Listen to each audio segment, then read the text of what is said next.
BJP की तरफ से सीएम पद की उम्मीदवार हो सकती है किरण बेदी। संघ से हरी झंडी का इंतजार, सूत्रों के हवाले से खबर। 19 जनवरी को बीजेपी के संसदीय बोर्ड में हो सकता है किरण बेदी के नाम का फैसला। इसी दिन हो सकता है ऐलान।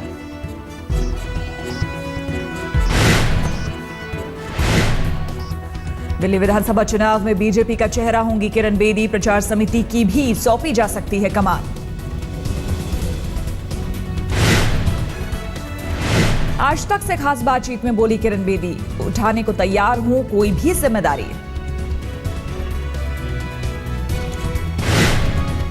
मैं जितनी देर मेरे पास हिम्मत होगी, जितने दिन मेरे पास दम होगा, मैं सेवा करूंगी, क्योंकि हमारी दिल्ली है।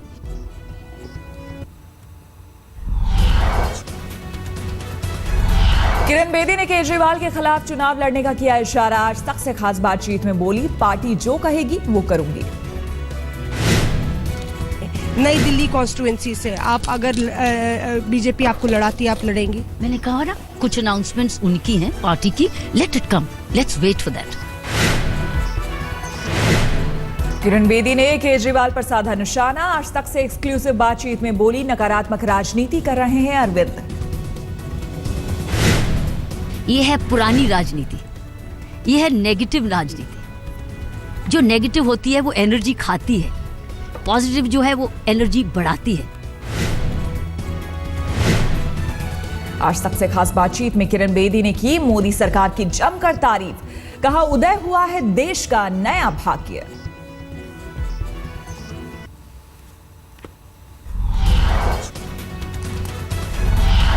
दिल्ली चुनाव में बड़ी होगी किरण बेदी की भूमिका। आज तक से खास बातचीत में बोले दिल्ली बीजेपी अध्यक्ष सतीश उपाध्याय। मेरा काम अध्यक्ष का है, किरण बेदी जी का अपना काम है, नेताओं का अपना काम है, सब लोग अपना काम करेंगे। एक नया और मजबूती मिलेगी मेरी टीम को। सतीश उपाध्याय ने केजरीवाल को दी नई चुनौती। कहा, अब ऑटो पर चिपकाएं किरण बेदी के साथ अपना पोस्टर।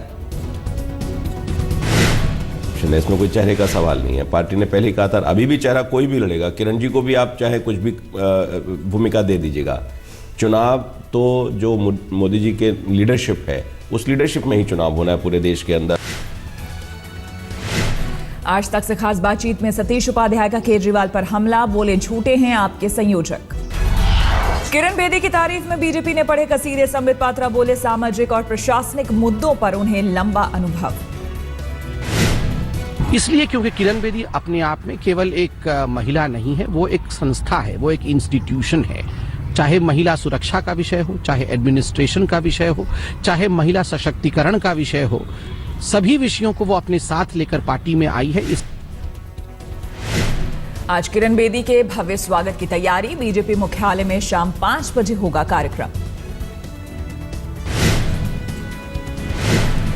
किरण बेदी के बाद अब बीजेपी में शामिल होंगे शाज़िया इल्मी। 3 बजे बीजेपी मुख्यालय में कार्यक्रम। आम आदमी पार्टी की पूर्व नेता हैं शाज़िया इल्मी। पिछली बार आरके पुरम से लड़ा था चुनाव। लोकसभा चुनाव में आपने गाजियाबाद से बनाया था उम्मीदवार।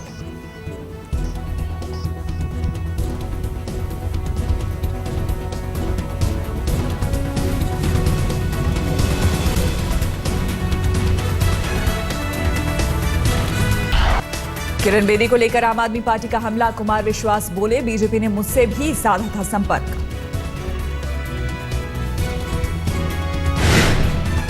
उन्होंने सार्वजनिक रूप से स्वीकार चेहरा ऐसा नहीं है जो अरविंद केजरीवाल के सामने लड़ा सके। अभी भी मैं भाजपा प्रदेश अध्यक्ष का बयान सुनना था। उन्होंने कहा कि पोस्टर्स अब लगाएं किरण बेदी के। हम जब बचपन में थे और हमें कोई गली मोहल्ले में कोई बड़ा लड़का तंग करता था, इसमें शक्ति ज्यादा होती थी।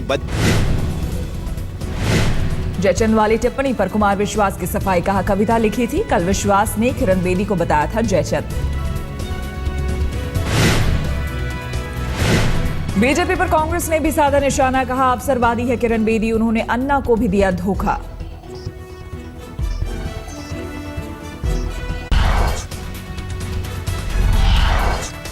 दिल्ली में आज बीजेपी अध्यक्ष अमित शाह की रैली। तालकटोरा स्टेडियम में दोपहर 3 बजे रैली को करेंगे संबोधित अमित शाह।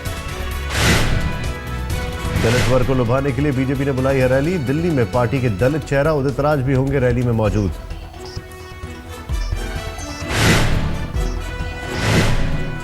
झुग्गी बस्तियों और अनाधिकृत कॉलोनियों को लेकर केजरीवाल करेंगे अपनी योजना का खुलासा।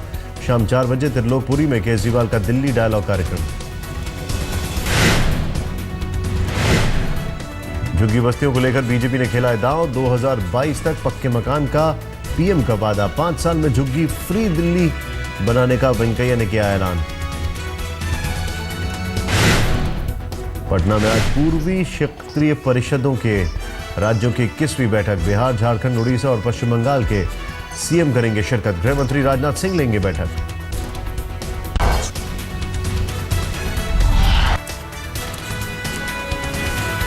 ओबामा की भारत यात्रा से पहले सरहद पार से आतंक की सबसे बड़ी साजिश का खुलासा। आईएसआई की शय पर हमला करने की फिराक में 200 आतंकी। सेना के 16 कोर के मुखिया लेफ्टिनेंट जनरल केत सिंह का बयान। अमेरिकी सुरक्षा एजेंसियों की एक टीम आज आने वाली है दिल्ली। भारतीय सुरक्षा एजेंसियों के अधिकारियों के साथ होगी संयुक्त बैठक। भारत दौरे पर बुलेट प्रूफ सुरक्षा घेरा में रहेंगे बराक ओबामा। दिल्ली पुलिस के 80,000 जवान के अलावा 10,000 अर्धसैनिक बलों की होगी तैनाती। मुख्य चुनाव आयुक्त के पद से बीएस संपत हुए रिटायर। एचएस ब्रह्मा को मिली नई सीईसी की कमान। पूर्व सीबीआई डायरेक्टर एपी सिंह का यूपीएससी की सदस्यता से इस्तीफा। मीट एक्सपोर्टर मोइन कुरैशी से रिश्ते के चलते गंवाया पद। महाराष्ट्र के नासिक के उपनगर पुलिस स्टेशन में तोड़फोड़ करने वाली आर्मी के 18 अधिकारियों को मिली जमानत। कल हुई थी गिरफ्तारी। वेस्ट दिल्ली के विकासपुरी में चर्च में तोड़फोड़ के मामले में 3 आरोपी गिरफ्तार। सीसीटीवी में कैद हुई थी तीनों की तस्वीरें। दिल्ली के तिलक नगर के रहने वाले हैं तीनों आरोपी। पुलिस के मुताबिक आरोपियों को का किसी धार्मिक संगठन से नहीं संबंध। शराब पीकर शर्त लगाने के बाद की तोड़फोड़। मेरठ में नकली कर्नल चढ़ा पुलिस के हत्थे। सेना में भर्ती कराने के नाम पर करता था युवकों से लाखों की ठगी। मेरठ की जाकिर कॉलोनी में पड़ोस के घर से मिला 9वीं की छात्र औरंगजेब का शव। 2 दिनों से लापता था छात्र।